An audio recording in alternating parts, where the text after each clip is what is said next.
Itu yang bisa saya sampaikan untuk aturan-aturan dan pembukaan pada webinar pagi hari ini.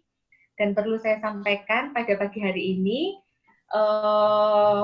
yang akan menjadi moderator webinar adalah Ibu Ati Sri Purwati Ningsih. Beliau sekaligus juga CEO dan founder dari KJA ASI. Dan kemudian untuk narasumber pada pagi dan siang hari ini ada Pak Hadi Prayitno CE. Beliau berlokasi di Jakarta ya Pak.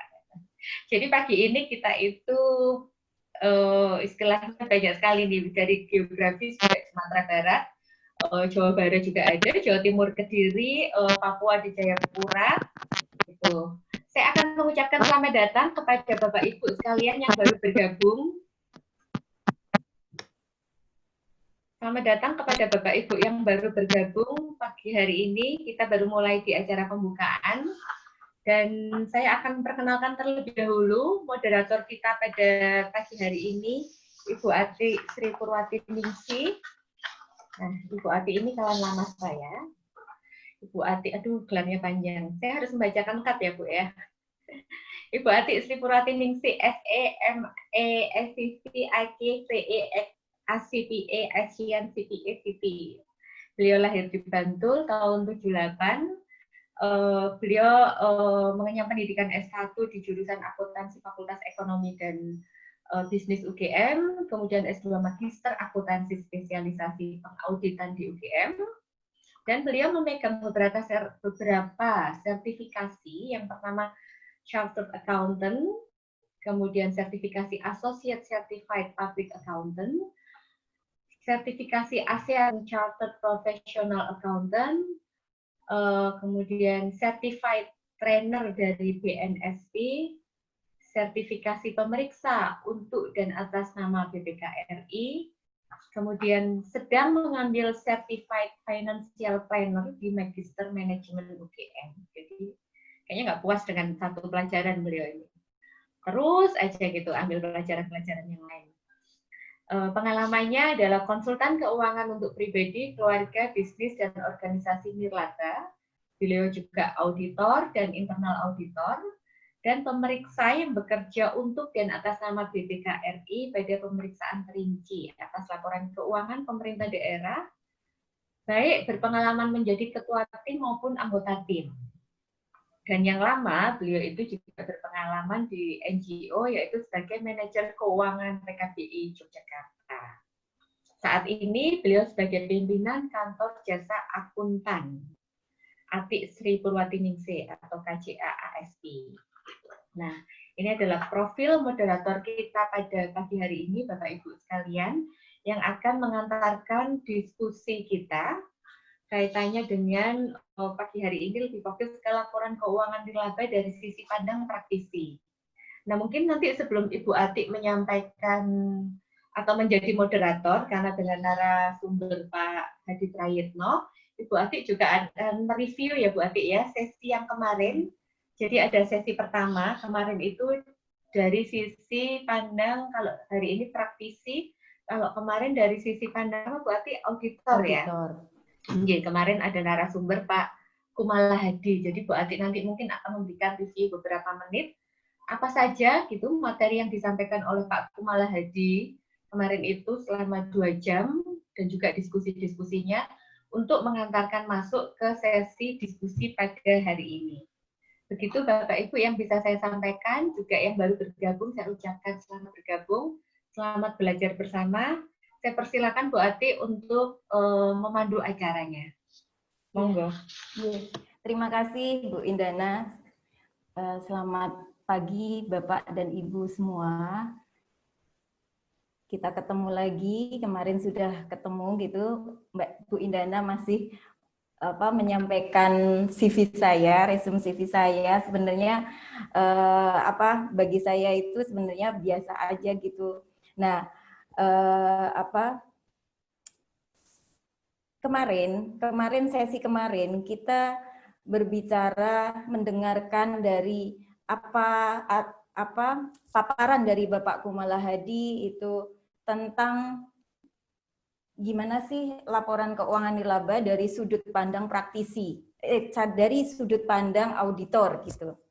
Dari sudut auditornya bagaimana? Nah, kemarin paparan dari Bapak Kumala Hadi dan sekaligus tanya jawab itu bahwa nanti akan juga Bapak Hadi Prayitno juga akan sebenarnya akan mengulas kembali ya beberapa hal terkait dengan apa sih laporan keuangan nirlaba dari sudut pandang praktisi. Maksudnya itu bagaimana cara perubahannya itu ada di mana, tapi ini dari praktisi bagaimana menyusunnya. Kalau Pak Kumala itu sebenarnya kemarin itu bagaimana dari sudut pandang auditor, apakah apa saja yang harus disiapkan ketika sudah sudah melakukan implementasi ISAK 35 seperti itu. Nah, memang atas dari DSAK, dari Dewan Standar Akuntansi Keuangan IAI itu memang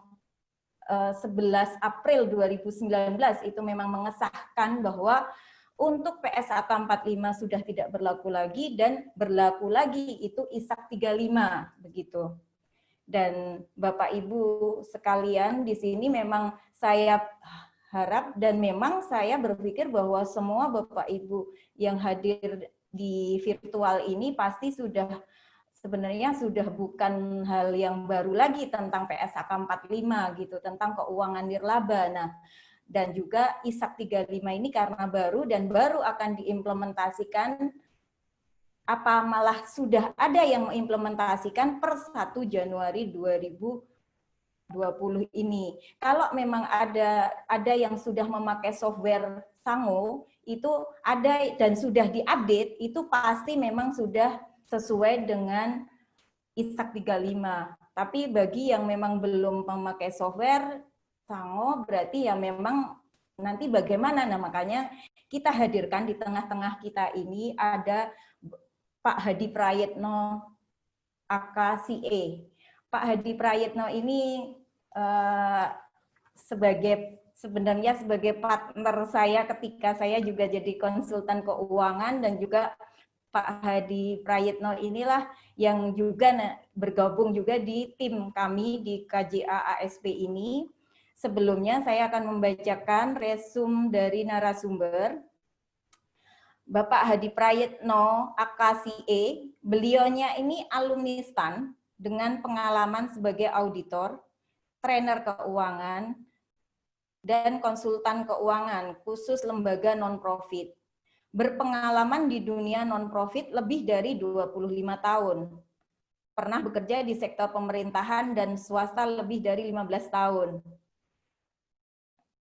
Beliau juga berpengalaman mengelola pelatihan dan seminar atau workshop yang di bidang keuangan, akuntansi, perpajakan, dan internal auditing khusus lembaga non-profit dan lembaga donor, sekaligus menjadi narasumber. Sampai saat ini, beliau masih aktif menggeluti dunia non-profit dan mensosialisasikan PSAK 45 dan saat ini ISAK 35. Nah, pengalaman beliau itu sangat panjang sekali. Kalau saya bacakan nanti akan nggak selesai 1 jam. Bener kan ya Pak Hadi? Halo Pak Hadi. Mbak, ya. Panjang banget. Iya, panjang banget. Makanya saya resum aja Pak, yang kecil sedikit aja gitu. Iya Pak, sedikit saja Pak. Iya. Nah, ini Pak Hadi, kemarin Pak Kumala Hadi, sama-sama Hadi juga ya ternyata. Saya KJA ASW ini ternyata ini kemarin narasumbernya Dr. Kumala Hadi. Sekarang ini Pak Hadi Prayitno, ya kan pakai Hadi semua. Jadi begini, kemarin sudah dipaparkan oleh Pak Kumala itu bahwa dari sisi auditor. Dari sisi auditornya bagaimana? Nah, kemarin yang bisa kita tangkap bahwa nanti yang terpenting memang saat ini kan perubahan ke ISAK 35 tahun 2019, laporan per 31 Desember 2019, itu ketika sudah ada yang audited, mungkin dari teman-teman yang memang dari NGO ataupun dari perguruan tinggi yang berbadan hukum yayasan, apabila sudah menerima auditan laporan auditan per 31 Desember 2019 itu nanti saldo awal yang ada di situ itu bisa untuk menjadi saldo akhir yang ada di laporan audit itu nanti akan menjadi saldo awal nanti di laporan 2020. Nah, tapi harus disesuaikan juga gitu. Nah, lebih baik nanti memang teman-teman yang belum selesai auditnya itu juga harus menyampaikan juga ke auditornya. Ini nanti untuk saldo awal saya ketika nanti saldo awal ketika nanti 2020 bagaimana itu harus dikomunikasikan biar nanti teman-teman yang bekerja di NGO ketika harus menyajikan yang sesuai ISAK 35 itu tidak kesulitan seperti itu. Begitu Pak Hadi. Nah, saat ini tentang laporan keuangan nirlaba dari sudut pandang praktisi nanti yang akan disampaikan paparannya oleh Pak Hadi Prayitno, AKCE. Untuk itu kepada Bapak Hadi, langsung saja ya Pak Hadi, ini karena sudah menunjukkan, sudah 15 menit nih, dari setengah 10. Gitu, silahkan Pak Hadi Prayitno. Baik, terima kasih atas waktu kepada saya. Ya. Assalamualaikum warahmatullahi wabarakatuh. Ya, Selamat pagi menjelang siang kepada seluruh peserta webinar sesi 2 kali ini. Iya. Tadi sudah disampaikan ya bahwa kemarin adalah membahas bagaimana ISAK 35 dari sudut pandang auditor. Kalau hari ini dan seterusnya nanti saya akan bersama teman-teman semua membahas bagaimana perubahan ISAK 35 sekaligus menyiapkan laporan keuangan ISAK 35 dari sudut pandang praktisi atau kita sebagai orang keuangan di kalangan entitas nirlaba gitu ya. Iya. Ya, sebentar saya langsung dilihat teman-teman semua.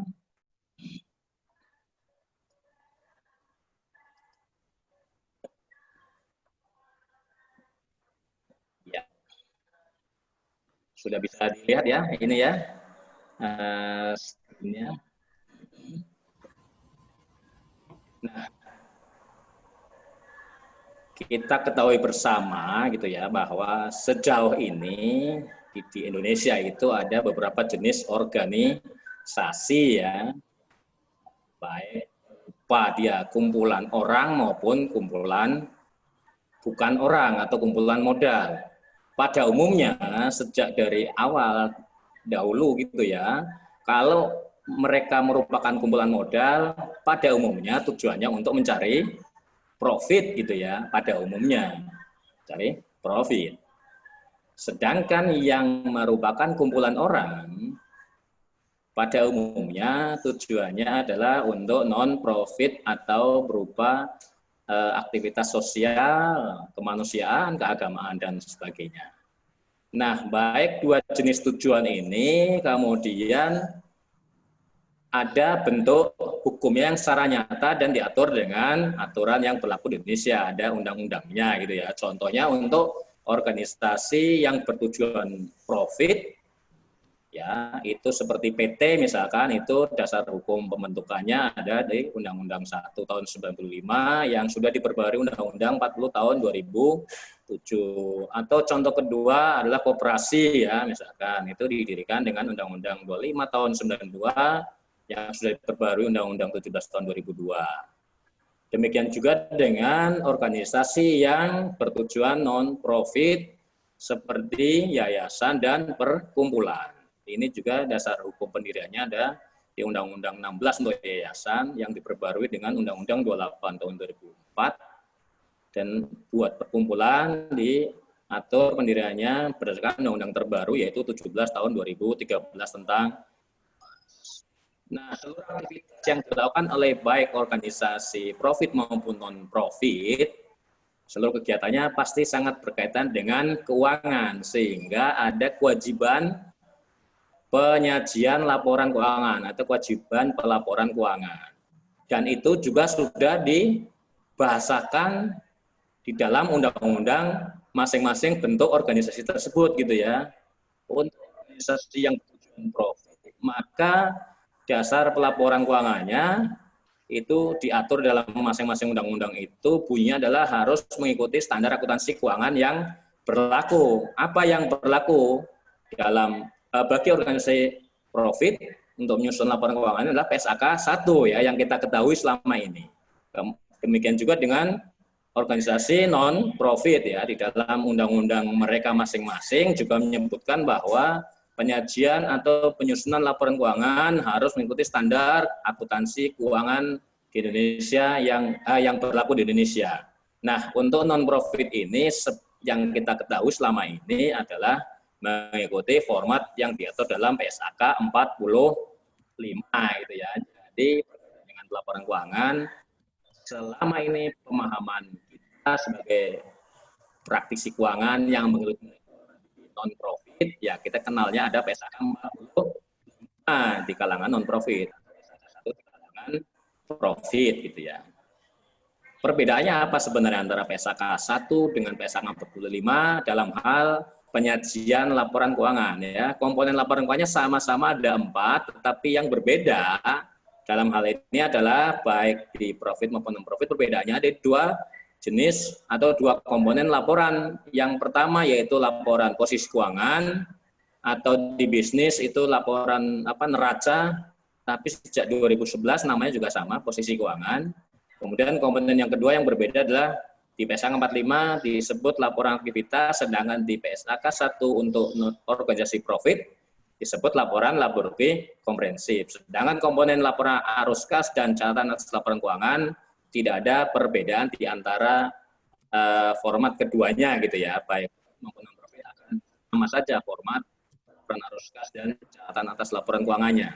Jadi perbedaan terutama ada di laporan posisi keuangan dan laporan aktivitas PSAK 45 ya, bila dibandingkan dengan PSAK 1 bagi organisasi profit. Nah, PSAK 45 sendiri pun secara eksplisit menjelaskan bahwa kita ini entitas nirlaba, organisasi non-profit itu memang berbeda dengan organisasi profit gitu ya. Perbedaannya apa? Ada 3 hal yang membedakan kita dengan profit menurut PSAK 45. Yaitu yang pertama dari sudut sumber pendanaannya itu bahwa di non-profit itu ada 2 sumber pendanaan, yaitu dari sumbangan dan dari non-sumbangan. Sedangkan dari kalau organisasi profit tentu saja dari aktivitas usahanya gitu ya. Kemudian perubahan atau perbedaan entitas nirlaba atau organisasi non-profit menurut PSAK 45 berikutnya adalah terkait pendirian ya atau kepemilikan, bahwa di dalam organisasi non-profit itu tidak ada kepemilikan ya. Adanya pendiri tapi bukan pemilik ya, sebagaimana kepemilikan dalam organisasi profit. Artinya apa? Bahwa tidak uang yang ditempatkan oleh pendiri di dalam organisasi non-profit itu bukan merupakan modal, tetapi semacam memang menyumbang gitu ya untuk organisasi, sehingga tidak ada kepemilikan di dalamnya dan tentu saja tidak dapat diperjualbelikan, dialihkan atau ditebus kembali. Kemudian kalaupun ada laba di dalam organisasi non-profit pun tidak bisa dibagi-bagi kepada pendiri. Nah, ini yang kita ketahui selama ini yang uang di dalam PSAK 45 gitu ya. Namun kemudian belakangan ini kita ketahui ada problem-problem yang muncul ya berkaitan dengan organisasi profit maupun organisasi non-profit ya. Sekarang kita ketahui banyak organisasi profit yang melakukan kegiatan lain yang sama dengan organisasi non-profit. Misalnya PT XXX melakukan kegiatan sosial, melakukan kegiatan bantuan kebencanaan dan lain-lain. Misalnya ada PTX Peduli ya gitu, atau PTX Bantuan Kasih dan sebagainya. Nah, ini kan kegiatannya mirip-mirip, sangat mirip malah dengan kita organisasi non-profit. Dan sebaliknya juga ada problem yang muncul bahwa ternyata banyak juga organisasi non-profit yang melakukan kegiatan yang sama dengan organisasi profit.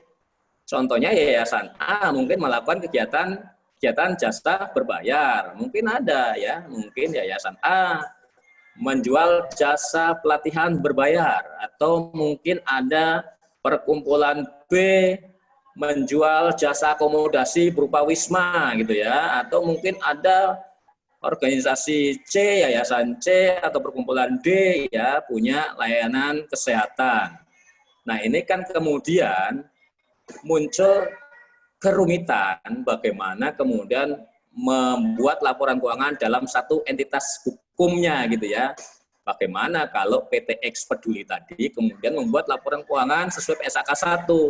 Bagaimana nulis sumbangan karena tidak ada pos sumbangan di dalam PSAK 1. Sebaliknya juga kemudian di dalam PSAK 45 juga sebenarnya ada wadahnya, tetapi kalau dia dominan maka dia cenderung kepada profit gitu ya. Nah, ini kemudian problem-problem ini yang menjadi pemikiran di IAI sehingga muncullah kemudian usulan pertama bahwa ISAK 35 itu terbit karena perubahan terhadap satu ya.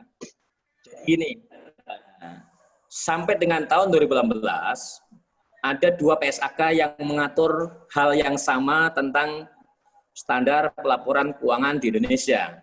PSAK 1 mengatur tentang standar pelaporan keuangan bagi organisasi profit, sedangkan PSAK 45 mengatur standar laporan keuangan bagi organisasi non-profit di Indonesia. Nah, menurut IAI bahwa tidak boleh ada standar yang setara mengatur hal yang sama gitu ya. Jadi tidak boleh ada lebih dari satu standar yang mengatur hal yang sama. Ini kan ada 2 standar yang mengatur format laporan keuangan gitu ya, PSAK 1 dan PSAK 45. Kemudian karena aturan bahwa tidak boleh ada lebih dari satu standar yang mengatur hal yang sama, maka kemudian IAI melakukan perubahan terhadap PSAK 1 ya. Jadi PSAK 1 yang sampai dengan tahun 2018 itu merupakan PSAK format standar laporan keuangan bagi organisasi berbadan hukum profit gitu ya. Kemudian sekarang mulai tahun 2019 itu tidak lagi dikhususkan kepada organisasi yang badan hukumnya profit. Jadi PSAK 1 itu berlaku menyeluruh ya. Di revisi paragraf 5 itu PSAK 1 tidak lagi membeda-bedakan penyajian laporan keuangan masing-masing entitas. Ya, baik entitas bisnis maupun entitas nirlaba. Namun demikian, problemnya adalah bahwa PSAK 1 tidak bisa memfasilitasi istilah-istilah atau penamaan pos-pos laporan keuangan yang berbeda di antara entitas tadi profit dengan nirlaba gitu ya, sehingga karena kesulitan-kesulitan yang muncul ini kemudian muncullah interpretasi atas PSAK 1 yang disebut interpretasi SAK nomor 35, ISAK 35. Jadi, ISAK 35 ini sebenarnya interpretasi atas PSAK 1. Artinya apa? PSAK 1 yang tadinya format bisnis banget, kemudian dimodifikasi bagaimana formatnya supaya tidak bisnis banget gitu ya, supaya non-laba yang bisa ditampilkan gitu. Sehingga dengan adanya ISAK 35, maka istilah sekarang penyebutannya adalah PSAK 1 itu merupakan format laporan keuangan bagi entitas yang berorientasi laba. Sedangkan ISAK 35 itu adalah format laporan keuangan bagi entitas yang berorientasi non-laba. Jadi gitu ya, jadi apapun bentuk hukumnya, apakah itu PT, apakah itu yayasan, apakah itu perkumpulan, apakah itu CV, sepanjang kemudian orientasi kegiatannya sifatnya non-laba, maka dia harus menggunakan format ISAK 35. Sedangkan kalau yayasan pun, kalau ternyata orientasinya laba, maka dia harus menggunakan PSAK 1. Nah, ini yang harus kita ketahui bersama. Nah, dampak perubahan PSAK 1 tahun 2019, maka muncul PPSAK nomor 13 tentang pencabutan PSAK 45. Nah, ini jadi problem juga buat kita karena dicabut tahun 2019 dan boleh diterapkan hanya sampai dengan 31 Desember tahun 2019, maka per 1 Januari tahun 2020 ya kita ini kalangan non-profit, yayasan, perkumpulan itu sudah tidak bisa lagi menggunakan PSAK 45, tetapi mau tidak mau, suka tidak suka, harus pakai ISAK 35. Sehingga kita mengenali seperti apa sih model ISAK 35. Nah, saya akan membantu berdiskusi dengan teman beberapa sesi dari sekarang ke depan sampai jadi nanti laporan keuangan ya, sesuai ISAK 35. Nah, ruang lingkup ISAK 35 sudah antara lain yang pertama adalah entitasnya jelas harus berorientasi non-laba, terlepas dari apapun bentuk hukumnya ya. Jadi sekali lagi yang membedakan adalah orientasinya gitu ya. Kalau orientasinya itu lebih condong kepada non-laba, maka gunakan format ISAK 35. Tapi kalau orientasinya itu condongnya atau dominannya adalah laba, maka gunakanlah PSAK 1. Ya, kemudian ISAK 35 juga diterapkan bagi entitas-entitas yang menerapkan SAK etap ya. Kemudian ISAK 35 ini hanya mengatur format laporan keuangannya saja, tetapi bagaimana perlakuan akuntansinya dan sebagainya tetap mengikuti kepada SAK-nya masing-masing yang sesuai gitu ya. Kemudian tidak ada masa transisi, langsung berlaku efektif per 1 Januari 2020. Kenapa? Karena memang PSAK sudah dicabut dan tidak berlaku lagi. Nah, sekarang kita bandingkan apa sih bedanya ISAK 35 dengan PSAK 45 gitu ya. Secara komponen masih ada isi laporan keuangan itu ada perbedaan di bagian kalau posisi keuangan tidak berubah gitu ya, hanya pengistilahan saja sekarang bahwa aset neto di dalam PSAK 45 yang tadinya namanya tidak terikat, kemudian terikat sementara dan terikat permanen, sekarang menjadi hanya 2, yaitu dengan pembatasan dan tanpa pembatasan. Jadi apa yang berubah? Di PSAK 45 tidak terikat berubah menjadi tanpa pembatasan. Kemudian yang di PSAK 45 itu terikat sementara dan tetap permanen, itu di ISAK 35 namanya dengan pembatasan. Perubahan signifikan terjadi di laporan aktivitas PSAK 45 gitu ya.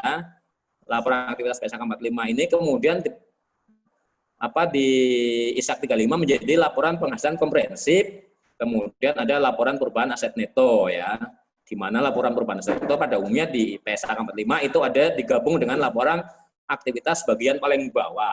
Nanti saya akan tunjukkan gitu ya. Tapi kemudian di ISAK 35 sekarang dipisahkan, dibedakan, benar-benar harus dibuat laporan perubahan aset neto tersendiri. Untuk laporan arus kas dan catatan atas laporan keuangan tidak ada perubahan sama sekali, masih sama antara ISAK 35 dengan PSAK 45.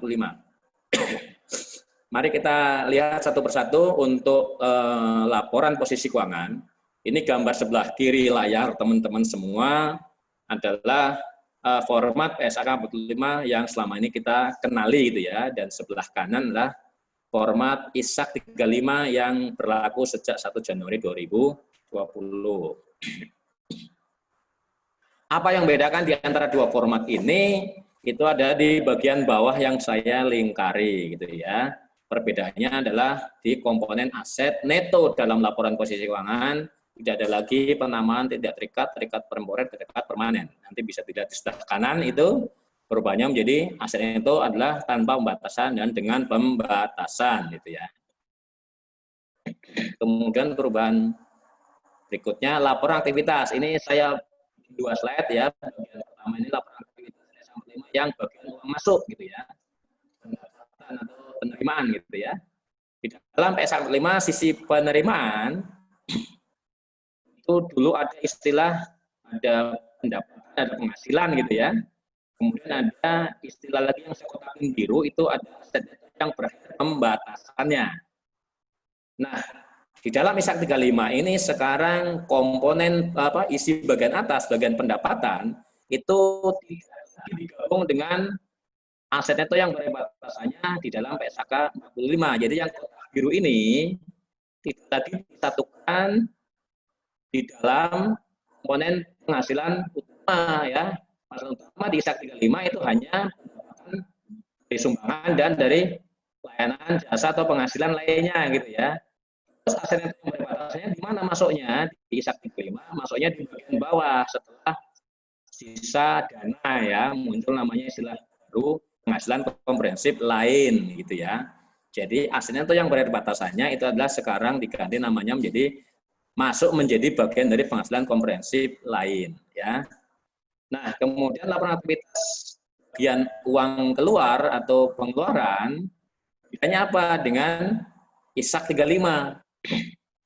Kalau dalam ISAK 45, biaya dalam laporan aktivitas dulu dikelompokkan menjadi biaya berdasarkan nama-nama programnya di dalam organisasi ya, program A, program B, program C, kemudian operasional atau manajemen umum dan pencarian dana atau fundraising ya. Jadi judul besarnya tidak dirinci berdasarkan jenis biayanya, itu ISAK 45. Tapi kemudian ISAK 35 berubah gitu ya, bahwa biaya semua kegiatan kita nih non profit baik yang dari program, baik dari operasional, manajemen dan umum maupun dari fundraising sekarang di ISAK 35 digabung menjadi satu, penamaannya pokoknya berdasarkan jenis biayanya. Jadi seperti kayak bisnis gitu ya, bisnis biayanya nggak lagi ada program tapi gaji. Misalkan dari program A gajinya berapa, jasanya berapa, biayanya berapa gitu ya, nanti B gitu kan digabung-gabung dan seterusnya dijumlah digabung dengan yang lain maka muncul di sini. Nah, lalu bagaimana ini? Bagaimana selama ini kan saya sudah terbiasa dengan laporan aktivitas mengelompokkan biaya menjadi program A, program B, program C, manajemen umum dan pencarian dana. Nah, supaya tidak menyulitkan teman-teman kalangan entitas terlaba, maka kebiasaan di laporan aktivitas ini tetap difasilitasi di ISAK 35. Kemudian catatan E nanti akan kita tunjukkan gitu ya. Kemudian di bawah di ISAK 45 ini ada perubahan aset neto ditambah aset neto tahun dan muncullah perhitungan aset neto akhir tahun. Nah, yang inilah laporan aktivitas bagian bawah ini yang kemudian kita sendiri menjadi laporan perubahan aset neto gitu ya. Nih di bagiannya nih.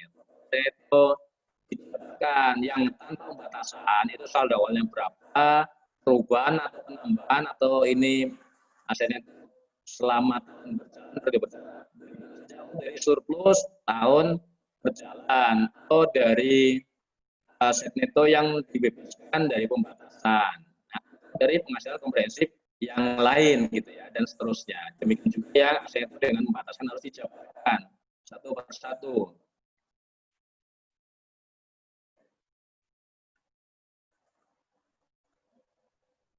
Oke, masih bisa diikuti suara saya?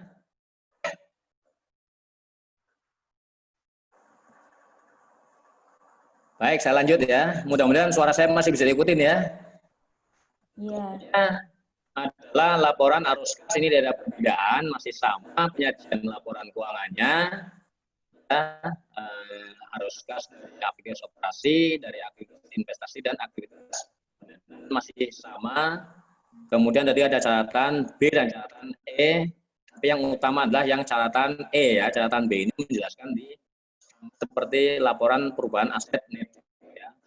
E yang terutama ini adalah menjabarkan tadi yang biaya-biaya di ISAK 35 lagi dikelompokkan biaya program A, program B, program C, kemudian manajemen dan umum serta pencarian dana, maka sekarang ISAK 35 memfasilitasi catatan E ya yang menjabarkan seperti ini.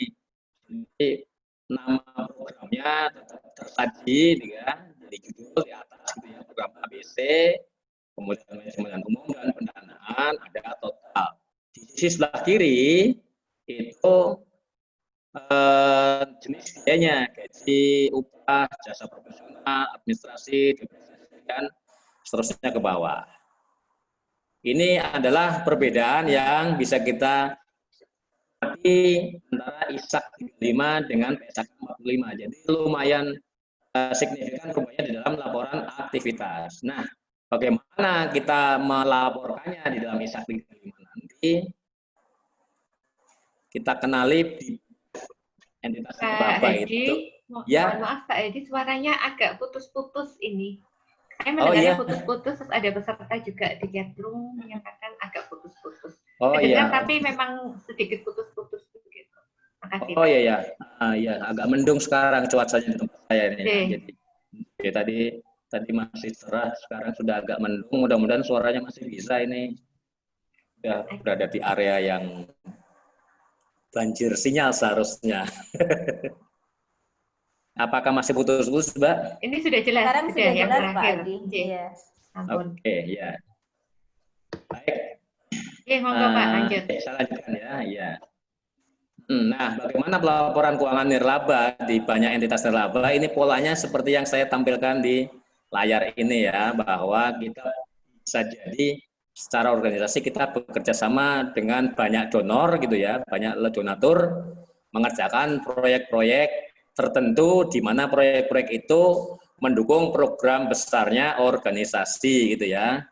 Ya ini contohnya donor A, kita bekerjasama dengan donor 1, ada 2 MOU yang kita kerjasamakan dengan donor 1 mengerjakan proyek A dan proyek B dalam rangka mendukung program X organisasi. Ada juga proyek C yang dikerjasamakan dengan donor kedua yang juga mendukung program X organisasi. Dan seterusnya. Di samping kita di non-profit ini ya, kerjasama dengan donor-donor, kita juga seringkali juga mendanai sendiri proyek-proyek yang kita lakukan ya dengan dana internal organisasi ya. Termasuk juga kita melakukan fundraising untuk mendapatkan sumber pendanaan lain selain dari donor dalam rangka supaya adanya pengurangan ketergantungan dari sumber dana donor gitu ya. Nah, fundraising ini kan juga merupakan sumber pendanaan internal ya, baik mungkin dari fundraising training center, mungkin dari layanan kesehatan maupun usaha lainnya. Semua kegiatan tentu saja ada pertanggungjawaban keuangannya, baik pada donor pun yang fundraising pun harus membuat pertanggungjawaban keuangan, di mana kemudian masing-masing laporan pertanggungjawaban keuangan mungkin ini oleh divisi masing-masing, tapi mungkin juga langsung oleh organisasi dalam satu pembukuan. Tapi kadangkala untuk memudahkan pertanggungjawaban keuangan, kadangkala dibentuk tim-tim tersendiri atau divisi-divisi sendiri supaya fokus terhadap pekerjaannya atau kegiatannya masing-masing, sehingga kalau ada laporan keuangan, pertanggungjawaban keuangan dari masing-masing kegiatan ini, baik dengan donor maupun dengan fundraising, maka ini harus dikonsolidasikan atau menjadi satu laporan keuangan organisasi sesuai ISAK 35. Sehingga nanti karena komponen di dalam untuk menyiapkan laporan keuangan, nanti kita akan bermain kode tapi tidak di sesi sekarang gitu ya. Nah, itu gambaran secara umum terkait dengan Pak Adi? apa sih perubahan? Iya, halo. Ini ya. kayaknya kok putus-putus ya, Pak? Jadi oh iya, Mbak. putus. Iya. Sebentar, putus gitu. Oke, apakah suara saya terdengar atau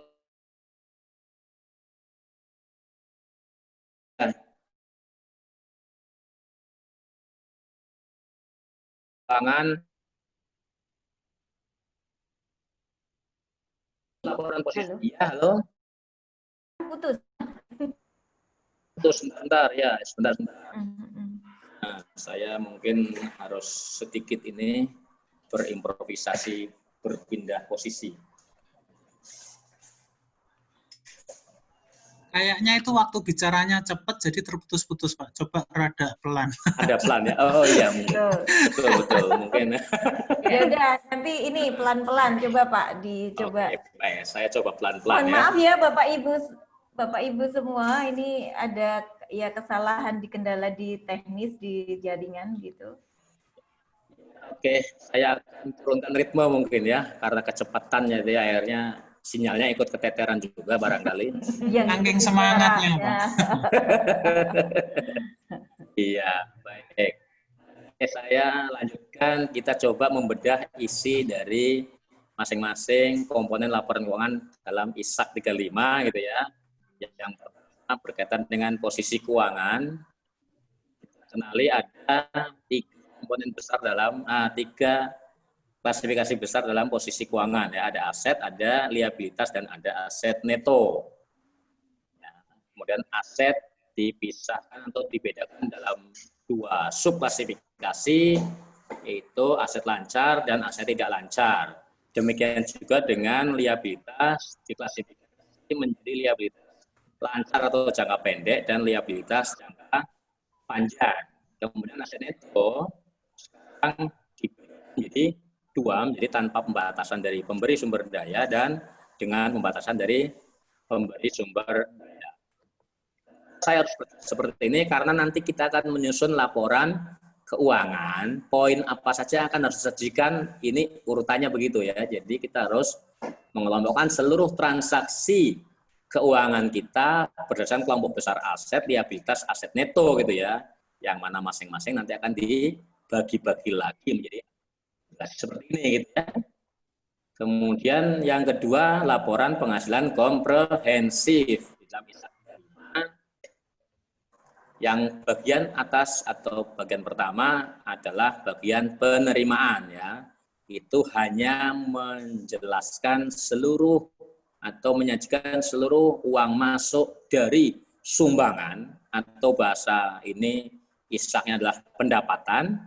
Lalu yang kedua adalah penerimaan dari non-sumbangan, atau bahasa ISAK-nya adalah penghasilan, dan penerimaan lainnya kalau bukan sumbangan maupun bukan penghasilan. Tapi yang utama adalah menyajikan yang dari sumbangan dan non-sumbangan, atau pendapatan dan penghasilan. Setelah komponen bagian awal uang masuk, maka berikutnya menyajikan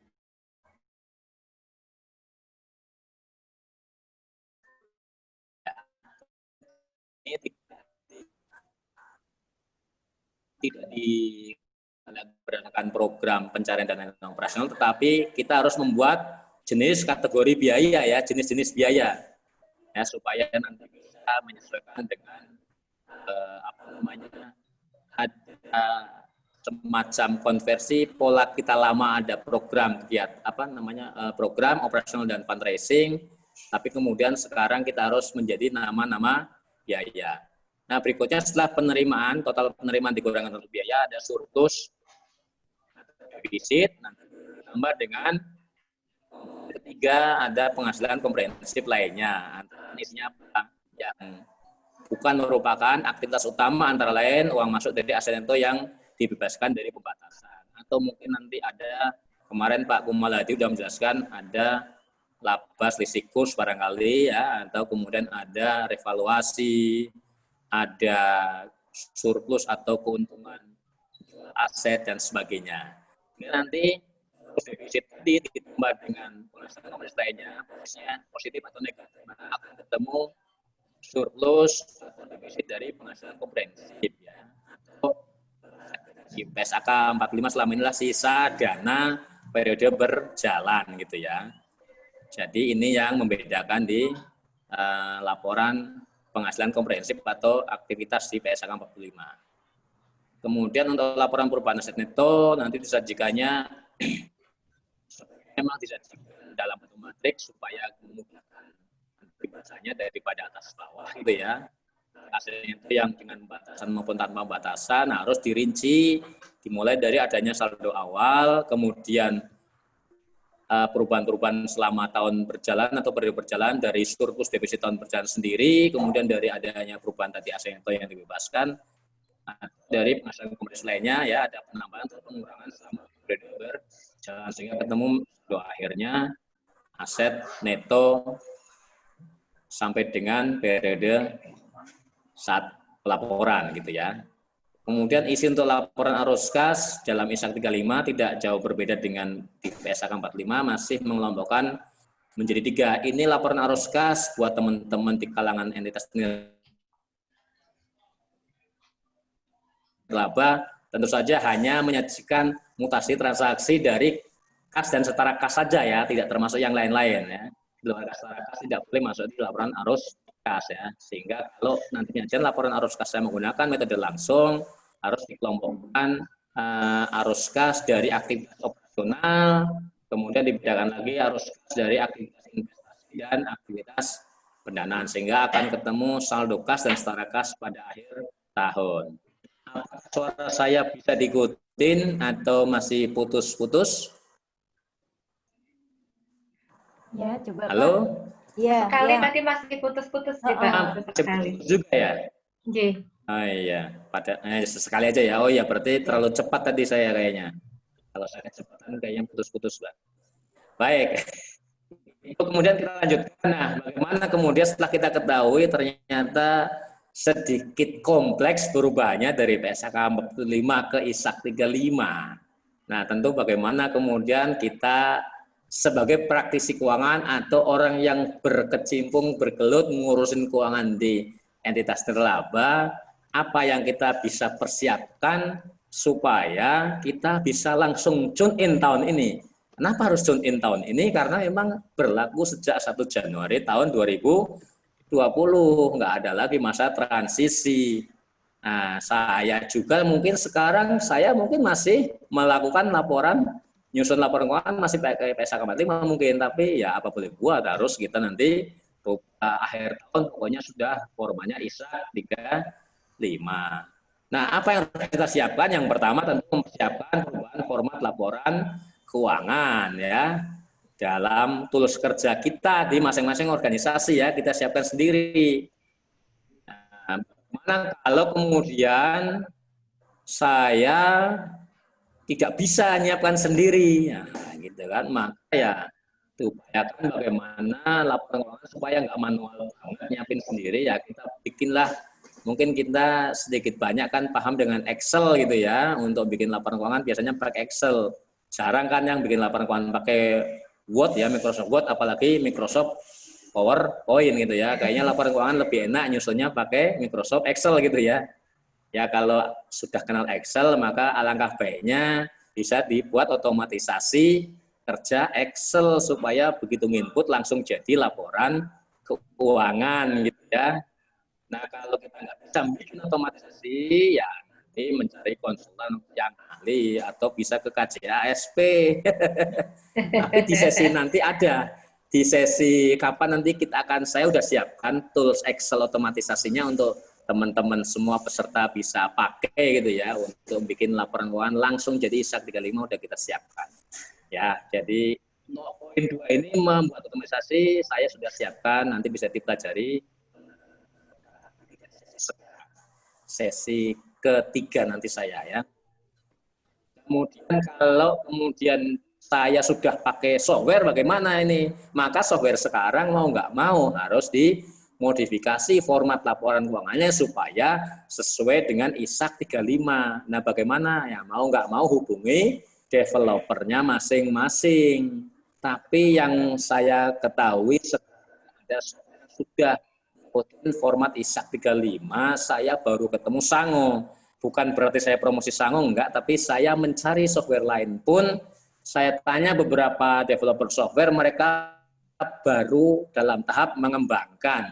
Sedangkan ini Sango udah duluan, karena mungkin dia sudah tahu PSAK 45, jadi cepat ya, beda dengan yang software lain, karena biasanya PSAK 1 mereka formatnya seharusnya nggak terlalu rumit gitu seharusnya, tapi saya menanyakan beberapa developer, mereka sedang dalam pengembangan memodifikasi template laporan keuangan mereka software masing-masingnya. Jadi yang udah pakai software ya ini berarti silakan diskusikan dengan developer yang punya software gitu ya.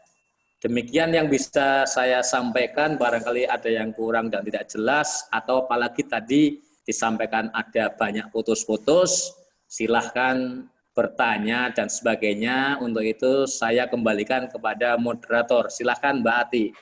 Ya, terima kasih Pak Hadi atas paparannya. Jadi sudah secara gamblang ya, kemarin Pak Kumala dari sisi auditor juga sempat mengulas tentang perubahannya ada di mana. Nah ini dari sisi praktisi, Pak Hadi sudah menjelaskan juga sebenarnya terletak di mana. Jadi kita semakin paham perubahannya di mana begitu.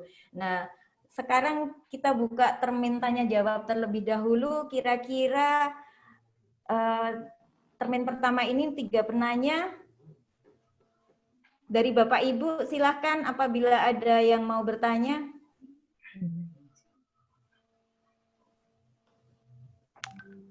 Ya, saya Ya. Ibu Ati. Iya. Ibu. Ya, assalamualaikum semuanya. Apa kabar Pak Hadi? Kira-kira masih ingat saya enggak ya? Saya ini orang baru di Jogja, Bu Ati. Oh gitu. Saya Ibu lama panggilannya di- siapa ya Bu? Biar kita lebih akrab gitu. Oh, saya Izah, panggil Izah Oh saja. ya, Bu Iza. Ya, gimana Bu Iza? Kalau dulu saya ketemu Pak Hadi biasanya di Surabaya. Saya dulu di program Global Fund. Iya, ketemu lagi dengan Mbak Isah. Iya. Senang sekali. Salah satu yang mendorong saya ikut kegiatan ini pas lihat poster buat ada Pak Hadi, saya harus ikut. Waduh, terima Pak Hadi ya kasih. berarti Mbak Iza. Bu Iza. Iya, banyak dapat Makasih. ilmu dari Pak Hadi dulunya berarti. Ya. Oke. Ini saya mau tanya terkait tadi dengan adanya ISAK 35 ini. Sekarang saat ini saya memang menjadi dosen Pak Hadi. Saya banting setir dari Alhamdulillah, banting setir ya. Harus Finance gitu ya. Nah, tapi saya masih terbayang bagaimana ya kalau di lembaga-lembaga yang tadi lembaga besarnya memang sudah jelas non profit, tetapi kan juga punya amal usaha. Kalau dulu misalnya di Muhammadiyah atau di NU itu kan ada misalnya lembaganya jelas pakai PSAK 45. Tapi kemudian punya koperasi, punya mungkin guest house dan sebagainya. Nah, itu nanti berarti yang amal-amal usaha ini harus menggunakan PSAK 1, terus berarti dalam satu organisasi besar itu ada 2 PSAK yang digunakan. Nah, terus bagaimana nanti di dalam konsolidasinya itu, misalnya kan di koperasi itu kan mesti ada yang namanya sisa hasil usaha itu kan diberikan kepada organisasinya, misalnya 5% dan sebagainya.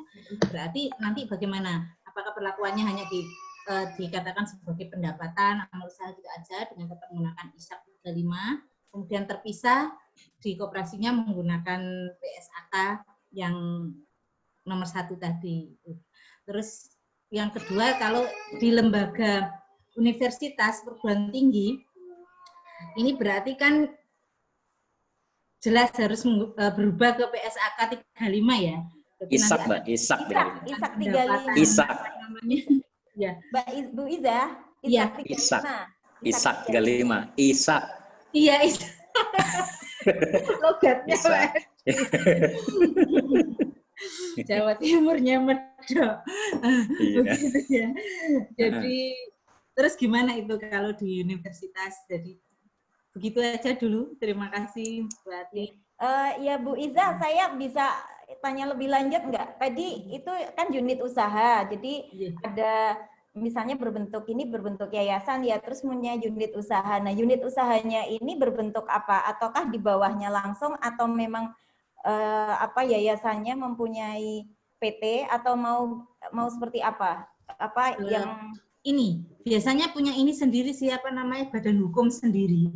Yayasan badan hukum sendiri, unit usahanya sendiri-sendiri ya. Gitu, kooperasinya biasanya berbadan hukum sendiri. Ya. Tetapi untuk membangun itu hanya menggunakan satu akta pendirian itu dari organisasi besarnya. Ya, baik. Ya. Terima kasih pertanyaannya Bu Izah. Selanjutnya Bapak Ibu yang ingin menyampaikan pertanyaan kepada Pak Hadi, dipersilahkan. Bu.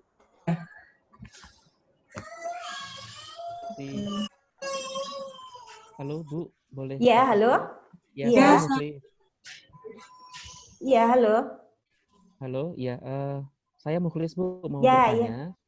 Ini sebenarnya senada dengan pertanyaannya Bu Izah, cuman saya perluas begitu. Mengambil kasus misalnya, kebetulan saya tahu di saya tinggal di Jogja, jadi saya tahu ada UGM begitu ya dengan strukturnya begitu. Nah, ini perguruan tinggi tapi punya anak usaha yang cukup banyak begitu. Dan mungkin semacam konglomerasi begitu ya. Ada anak usaha berbadan hukum PT yang bergerak dalam bidang teknologi, kemudian ada dalam perhotelan, kemudian ada juga bahkan perbankan gitu ya, BPR punya BPR gitu. Nah, ini kan bentuk laporan keuangannya kan selama ini beda-beda sekali begitu. Nah, mungkin tadi mirip dengan Bu Izah, kemudian terkait dengan konsolidasinya nanti bagaimana ke depan begitu dengan menggunakan ISAK 35 ini begitu. Jadi mungkin pertanyaan saya sedikit lebih luas dari Bu Izah. Atau nuhun Bu. Ya, terima kasih Pak Muklis, Pak Hadi. Pak Muklis ini dosen di UGM, Pak Muklis. Oh ya Pak dosen ya, makasih. Ya. Satu lagi? Satu lagi ya. Ya, yang ingin menyampaikan pertanyaan.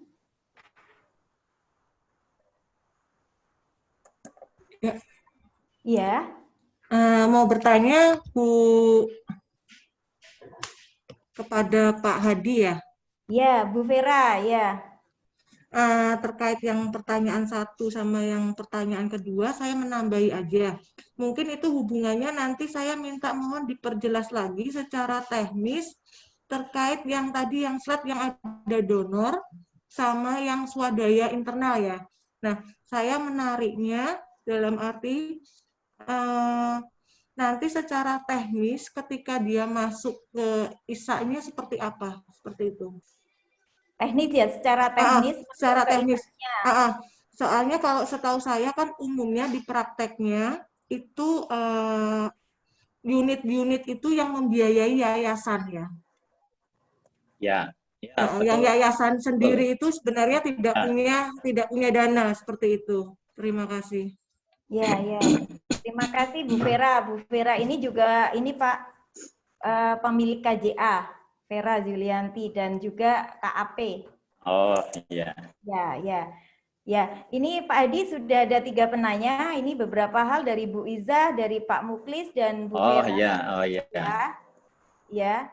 Ini kira-kira langsung dijawab apa saya ini langsung dijawab? Ya, mungkin bisa langsung jawab, Mbak. Ya. Bisa Pak. Langsung jawab ya. Ya. Jadi ini karena pertanyaannya saling berkaitan, mungkin penjelasannya bisa, ini mohon maaf kalau videonya saya hidup. Ini ya, suaranya masih kedengar jelas atau putus-putus? Jadi untuk menjawab pertanyaan Bu Iz, saya videonya saya matiin aja ya. Saya videonya saya matiin ya, saya matiin videonya ya. Iya.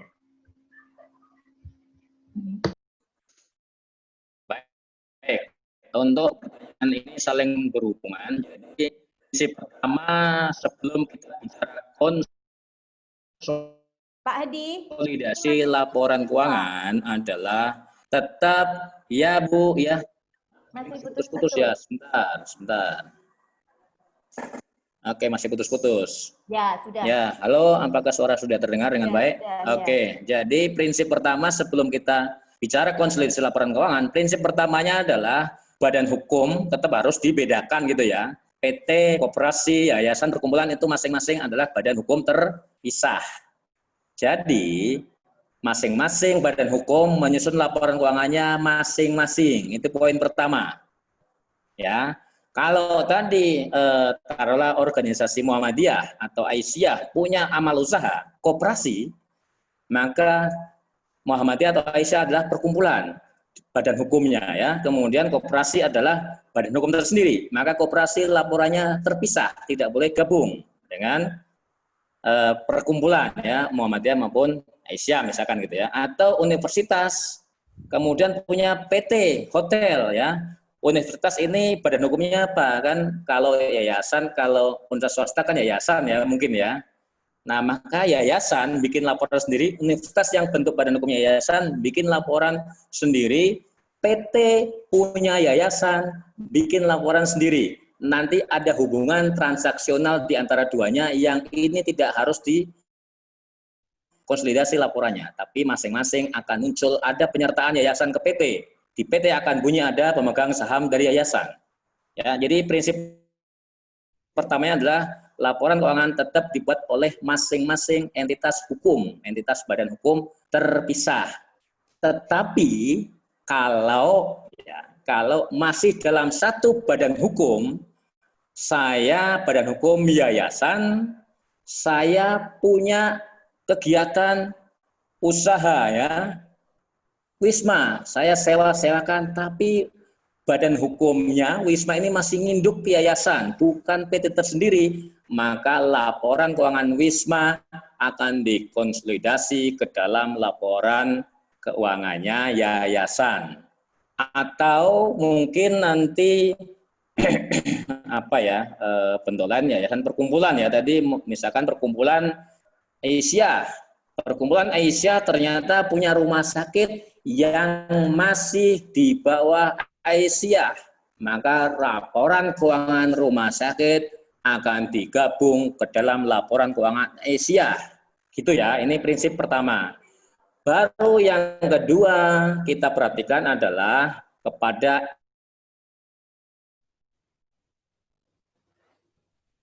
Halo, Pak Adi. Pak Adi. Suaranya Pak Adi Pak hilang. Adi, yang kedua Pak, diulang Pak. apakah saya cenderung kegiatannya ya. Pak, yang kedua diulang. Oke, yang kedua ya. Oke, baik. Prinsip yang kedua ya. Prinsip yang kedua adalah contohnya saya yayasan punya kegiatan, tapi juga saya punya amal usaha ya. Berupa misalkan saya punya amal usaha penginapan, saya sewa-sewakan. Penginapan ini masih dalam satu bajunya yayasan, bukan PT tersendiri, bukan perseroan terbatas sendiri gitu ya. Maka laporan keuangan yang disusun oleh unit Wisma ini akan dikonsolidasi ke dalam laporan yayasan. Atau mungkin yayasan kampus punya juga usaha lain, apa misalkan.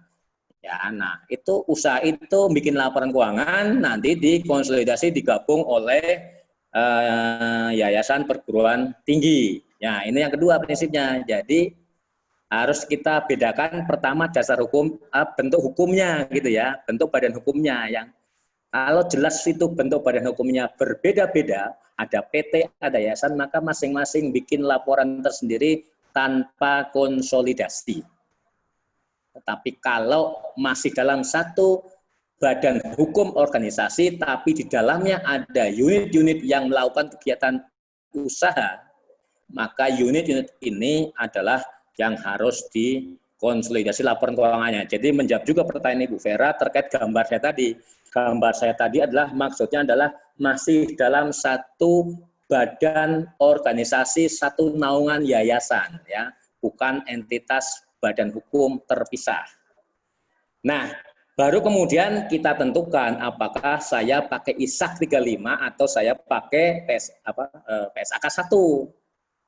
Kalau secara keseluruhan satu entitas yayasan perguruan tinggi misalkan, saya lebih dominan kegiatannya adalah non-laba, ya, sekarang saya pakai terminasi non-laba saja karena sejak 1 Januari 2020 penggunaan istilahnya enggak lagi nirlaba, tapi non-laba. Jadi kalau ternyata seluruh aktivitas yayasan perguruan tinggi, contohnya, lebih banyak kegiatan non-labanya, maka organisasi ini harus menggunakan ISAK 35, termasuk amal usahanya yang tadi melakukan kegiatan bisnis. Tapi kalau ternyata kemudian yayasan saya secara dominan kegiatannya lebih cenderung kepada kegiatan laba, orientasinya laba, maka yayasan saya harus menggunakan PSAK 1 dalam menyusun laporan keuangan termasuk ya unit-unit usahanya. Itu kira-kira yang bisa saya berikan jawaban menjawab 3 penanya ya. Itu saja Mbak Ati barangkali mudah-mudahan bisa diterima. Jawabannya Pak Hadi.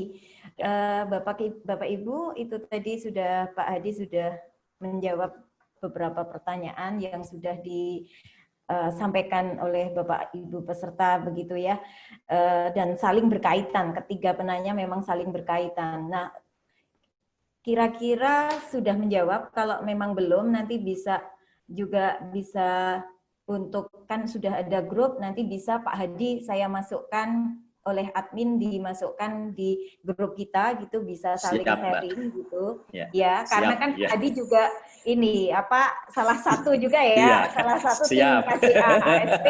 Oh iya Pak Betul, Mukhlis Mbak. itu juga sebenarnya tim saya juga Pak di KJA Pak Oh Mukhlis. gitu, wah Ya, iya, karena ya. berbeda lokasi ya. Iya, iya. Ini yang dari lewat chat. Ini dari Bu Humaiduloh. Itu ini bahasa yang baku nirlaba apa non laba Pak? Kemarin kata Pak Kumala istilah nirlaba diganti non laba dengan alasan karena lembaga yang bergerak dalam bidang non-profit itu meski tidak mengejar laba, tapi juga tidak mengesampingkan adanya keuntungan atau laba tersebut. Sementara di brosur webinar ini masih menggunakan istilah nirlaba. Mohon penjelasannya. Tadi sebenarnya sudah dijawab ya sebenarnya itu. Tadi sudah terjawab.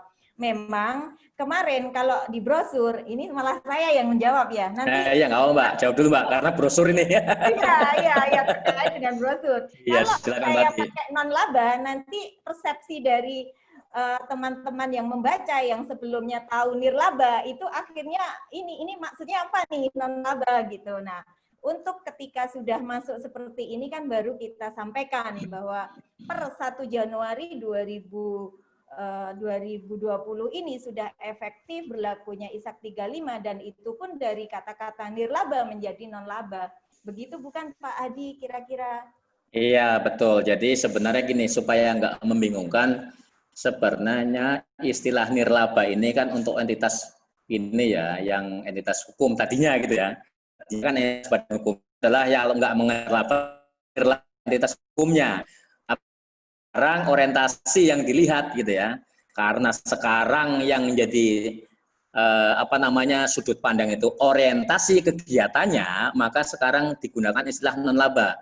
Artinya memang sebaiknya mulai tahun 2020 ini penggunaan istilahnya adalah non laba saja, karena sekarang adalah orientasi yang dilihat, orientasi kegiatannya oleh organisasi ini apakah laba atau non laba. Ya, jadi sebaiknya kita sudah mulai membiasakan dengan non laba, Mbak Ati. Itu Mbak Ati. Ya. Itu barangkali Mbak Ati ya. Jadi nomenklaturnya kita sudah harus mulai menggunakan non laba, Mbak. Iya. Memang setelah nanti ini selesai berarti kita memang membahas bahwa ini non laba. Iya. Ini hanya biar yang teman-teman yang sudah paham sebelumnya kata nirlaba itu biar nggak asing gitu. Kalau nanti kita langsung tiba-tiba ganti non laba begitu kan jadi asing. Begitu. Iya, nanti bingung. Iya. Ya. Begitu. Kira-kira ada yang mau bertanya lagi? Silahkan. Kita buka lagi. Saya Bu. Ya, Pak Nuki. Silahkan Nuki. Terima kasih. Saya takutnya Pak, mohon maaf Pak Hadi, tadi saya sempat belakang, jadi takutnya ada jenengan sudah membahas tapi saya kelewatan. Jadi saya cuma ingin menanyakan yang simpel aja. Istilah dominan orientasi ini Pak dilihat dari jumlah kuantitas banyaknya kegiatan, artinya kegiatan itu non laba atau laba, atau dari dominan penghasilan yang diterimanya. Artinya misalkan saya kegiatan non labanya ini, aktivitas sosialnya lah istilahnya, saya 10, tapi penghasilan yang untuk fundraise untuk itu mungkin nggak nyampe 2 miliar. Tapi ketika saya berkegiatan laba, cuma 1 Pak, tapi tiba-tiba dapatnya 10 miliar. Nah, artinya kemana arah orientasi laba ini mesti saya ikutkan di kegiatan jumlahnya, atau di penghasilan yang diterimanya. Karena bisa jadi tahun 1 dan tahun 2 bisa beda nih komposisi dari dua aktivitas. Iya, betul. Terima kasih, Pak. Ya, baik. Jadi, terima kasih. Enggak. Kumpul dulu, Mbak. Ya, kumpulin dulu, maaf ya. Pak Hadi terlalu semangat nih. Iya. Iya, saya Aduh. senang kalau bersama Pak Hadi ini gitu. Jadi kan biasanya memang semangat terus begitu. Ini pertanyaan lagi, monggo. Yang mau... Ya, selamat siang Pak Hadi. Halo, apakah Iya, suara halo. saya terdengar? Iya, Ya, Pak. oke. Iya. Salam kenal Pak, saya Efraim dari Bandung. Ingin mungkin mirip pertanyaannya dengan pertanyaan yang sebelumnya. Cuman ingin menambahkan aja. Kalau yang tadi kan yang ditanyakan seberapa besar gitu orientasi non-laba dan laba dalam sebuah yayasan dalam dia menjalankan transaksi itu. Misalnya kayak tadi udah dibilang punya 10 sosial tapi pendapatan atau sumbangan atas kegiatan sosial itu 2M. Tapi sekali melakukan misalnya, saya kasih contoh ada sebuah yayasan, jadi yayasan ini bergerak di bidang budaya dalam hal pengumpulan data. Jadi misalnya pendataan batik, jenis batik, pendataan jenis makanan daerah. Nah, kegiatan sosialnya seperti itu setiap tahun tuh banyak. Nah, tapi ada satu saat yayasan tersebut itu menerima sebuah kalau mau dibilang mungkin menjual jasa kali gitu untuk melakukan riset kepada sebuah perusahaan. Jadi perusahaan itu butuh data kayak data marketing, tapi yang ngelola datanya yayasan. Jadi 2 kali mengeluarkan invoice dan invoice itu jadinya jumlahnya itu lebih besar daripada 10 kegiatan yang dilakukan selama setahun gitu Pak. Nah, tapi kan ini tidak terjadi setiap tahun. Apakah saat yayasan tersebut mendapatkan keuntungan, jadinya kan kalau misalnya dari sudut pandang wajib pajak kan nanti harusnya kena pajak penghasilan ya Pak. Nah, apakah harus dipotong pajak ketika mendapatkan invoice atau seperti apa Pak? Dalam hal keterkaitannya dengan ISAK 35. Terima kasih Pak. Oke, ya. Mbak Ati sudah berapa peserta berarti pertanyaan ini, Ini Mbak? baru 2, Pak. 2, Mau oke, langsung satu lagi. dijawab, apa Satu lagi aja, Mbak. Satu lagi. Kalau Kan sama kan, sejenis kan? Iya, ada di chat ini juga ada. Oh ya. Di chat ini dari kalau Bu Izah ini ya, yang pertanyaan ini ada dari Pak Untung Subianto ya, dari Stipram itu. Ini beliau bertanya bagaimana kalau yayasan mempunyai beberapa TK PAUD gitu atau anak-anak ya, apakah laporan keuangannya yang audited berdiri sendiri-sendiri atau digabung dengan laporan yayasan ya itu. Jadi pertanyaannya Pak Untung itu Pak. Jadi udah 3 ya. Udah 3, oke. Jawab aja ya. Oke, baik, terima kasih. Terima kasih atas pertanyaan, kayaknya pertanyaan dari Pak siapa tadi Mbak? Yang pertama Pak Nur ya Pak?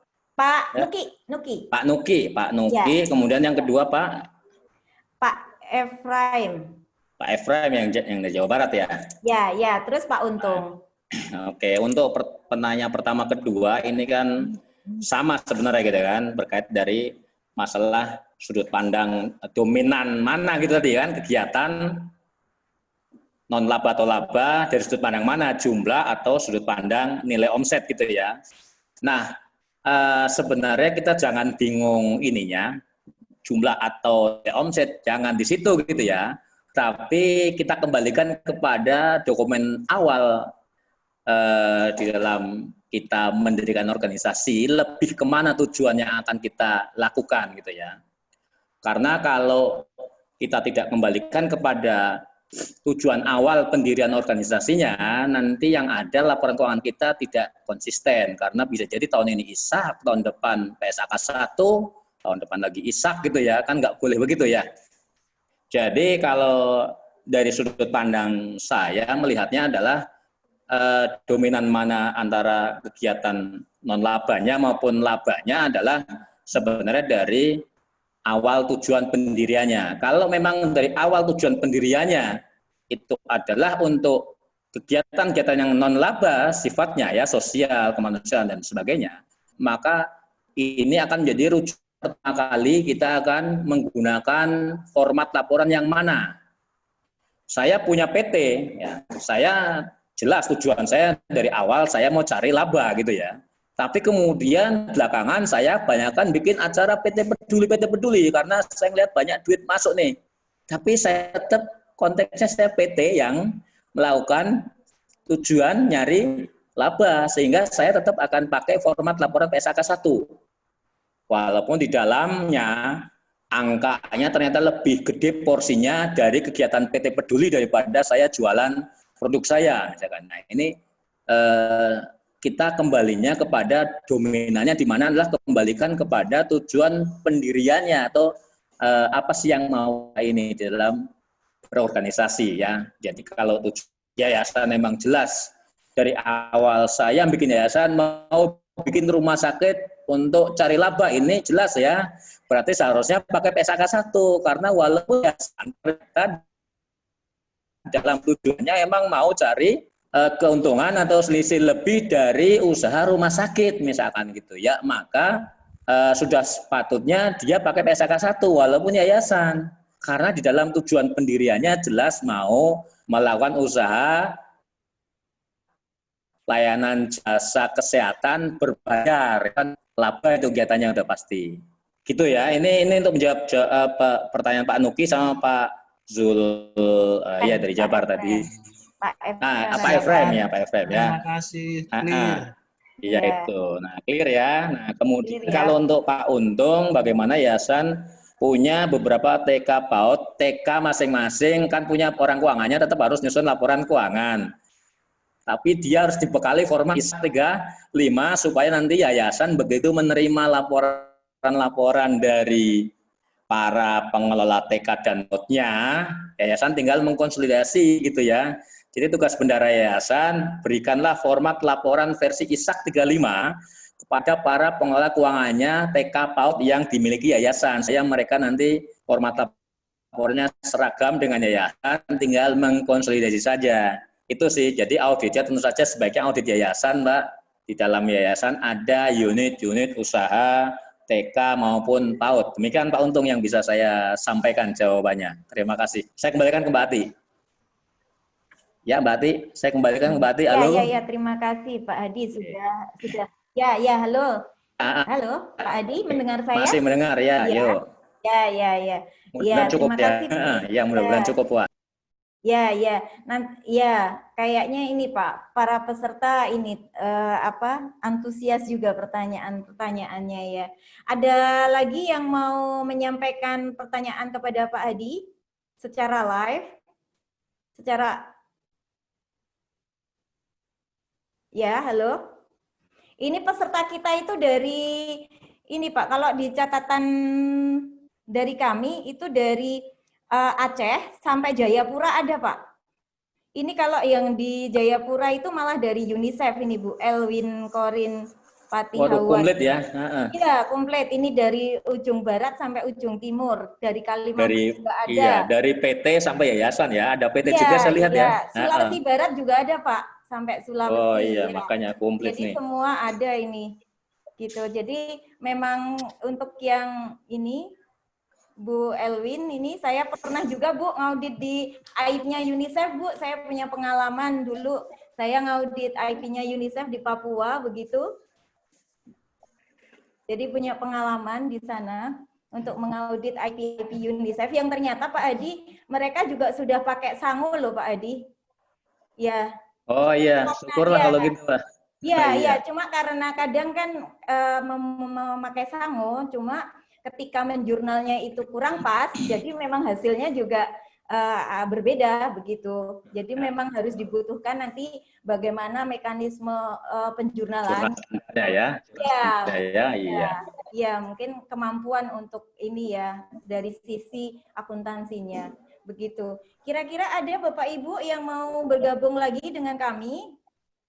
Itu ada pertanyaan di chat barangkali. Halo, selamat siang berarti dan Pak siang.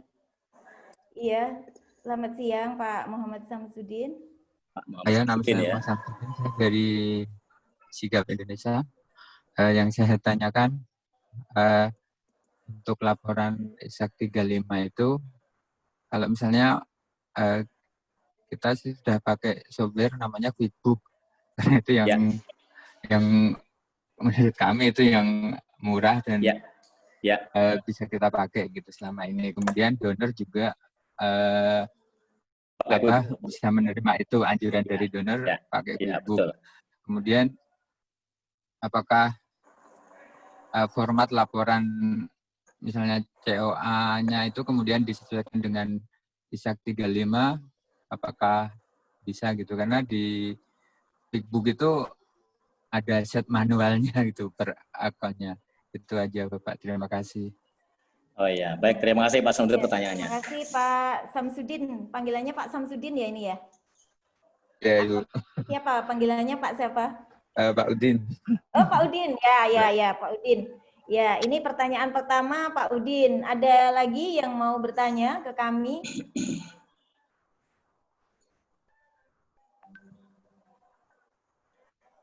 Ya, di chat ada pertanyaan, Mbak. Di chat ada pertanyaan. Oh ya, di chat ini dari Bu, sebentar, ini di chat ya, dari Bu Murni. Dari Bu Murni, ini dari Solo ya. Ini dalam teknis pendanaan, apabila kita mendapatkan surplus dana pada sebuah program, apakah sisa dana tersebut bisa ditarik menjadi dana internal yang kemudian digunakan untuk mendanai program yang tidak ada donornya, seperti di gambar Pak Adi tadi. Begitu Pak pertanyaannya dari Bu Murni ya, terkait ya, teknis pendanaan. Ini terus yang satu lagi, ini dari Bu Humaidullah lagi, untuk file aplikasi akuntansi Excel-nya yang sudah ISAK 35, apa bisa dikirim hari ini Pak Hadi? Oh ini nagih Pak Hadi. Ya, iya nanti sesi 3 itu ya. Sesi 3-4 ini Bu Humaidullah ini ikut yang sampai selesai enggak ya? Jadi kalau sampai pasti akan dapat Bu. Gitu. Ya, ini sudah 3 ya Pak. Jadi kalau yang Bu ini kan ya nanti Bu Humaidullah ini tentang file aplikasi itu nanti ini aja terkait dengan ini kalau ikut sampai selesai pasti akan dapat begitu. Gitu. Ya udah langsung dijawab aja Pak. Ini pertanyaan kedua tadi. Ya, baik. Terima kasih atas pertanyaan Udin ya. Yang pertama dari bagaimana bagaimana software QuickBook apakah ini ya kompatibel langsung dengan ISAK 35? Setahu saya memang tidak kompatibel langsung dengan ISAK 35. Pak Udin masih harus memodifikasi beberapa akun yang ada di sana Pak, di QuickBook. Bapak pakai QuickBook, mungkin yang pakai QuickBook for non-profit barangkali ya, Pak Udin ya? Iya, yang itu ini Pak dibagi gratis dari donor. Oh iya, Asia Foundation ya Pak? Asia Foundation Pak? Betul, Asia Foundation. Oh iya, biasa Asia Foundation memang QuickBook pakainya Pak. Jadi walaupun Bapak pakai QuickBook yang for not profit, Bapak tetap tidak bisa langsung Pak ISAK 35, Bapak harus modifikasi, dan itu saya juga tidak mengerti teknisnya, harus developer itu yang edit ya, tapi paling tidak Bapak bisa berpedoman dari COA-nya QuickBook, polanya seperti apa, nanti bisa kita bantu telusur dengan di sesi kedua saya, sesi ketiga saya itu membantu Bapak menelusur bagaimana COA Bapak bisa nyambung sampai jadi ISAK 35. Tapi saya nggak ngerti bagaimana di QuickBook cara kerjanya gitu ya. Tapi nanti saya akan mengajarkan di sesi kedua dan sesi ketiga saya. Itu sesi adalah 3 dan 4. Maaf, sesi ketiga dan 4 itu saya akan membantu teman-teman praktisi keuangan NGO dari COA sampai menjadi laporan ISAK 35, nanti larinya seperti apa itu untuk memudahkan yang sudah punya tools kerja masing-masing menyusun ISAK 35 gitu ya. Jadi itu yang bisa saya lakukan, berikan jawaban gitu ya, karena saya tidak tahu dalamannya QuickBook not for profit. Saya tidak tahu ya, tapi saya kenal bahwa kalau saya bertemu Asia Foundation, pasti Asia Foundation akan menyampaikan saya pakai QuickBook, dan saya sudah berkali-kali diskusi dengan Asia Foundation ya. Tapi beberapa proyeknya Asia Foundation mau pakai Sango juga karena beberapa emang kepentingannya untuk organisasi. Ya, itu mungkin jawaban dari saya untuk pertanyaan Pak Udin. Lalu pertanyaan Ibu Murni Mbak Murni ya, Solo ya, Solo kota kita nih kalau nggak salah nih. Bagaimana Iya, betul. teknis ya? Iya, teknis pendanaan suatu program, apakah sisa dana bisa ditarik untuk yang kerjasama dengan donor bisa tarik untuk membiayai kegiatan internal gitu ya tadi ya pertanyaannya ya. Iya. Oke, jadi gini, kalau bicara dengan donor, maka kita lihat dulu kesepakatan kita dengan donor, apakah berarti kalau ada sisa dana itu berarti proyeknya sudah selesai atau masih berlanjut.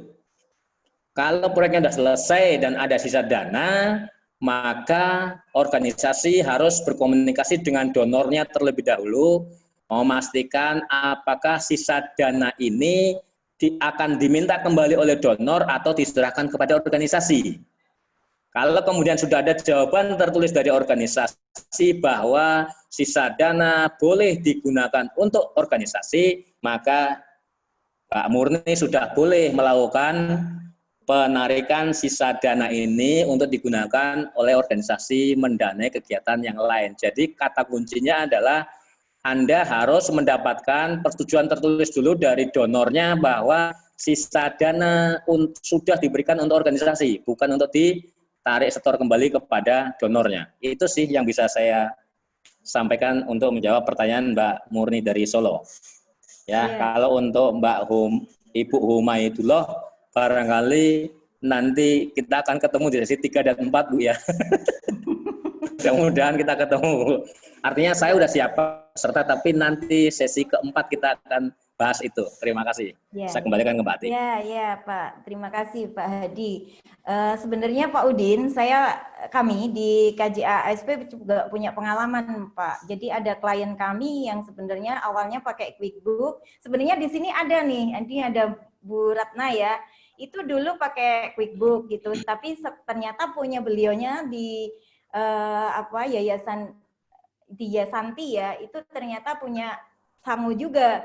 Nah, ketika ketemu saya waktu itu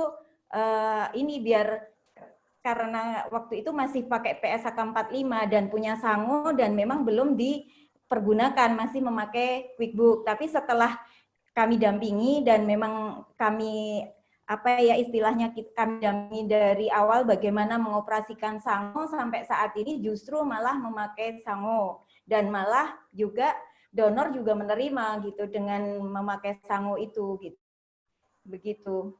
Begitu Pak Udin. Jadi sebenarnya kalau memakai sangu pengalaman yang sudah ada itu memang tidak perlu lagi istilahnya. Nah, kalau yang dari QuickBook kan kita harus benar-benar ini harus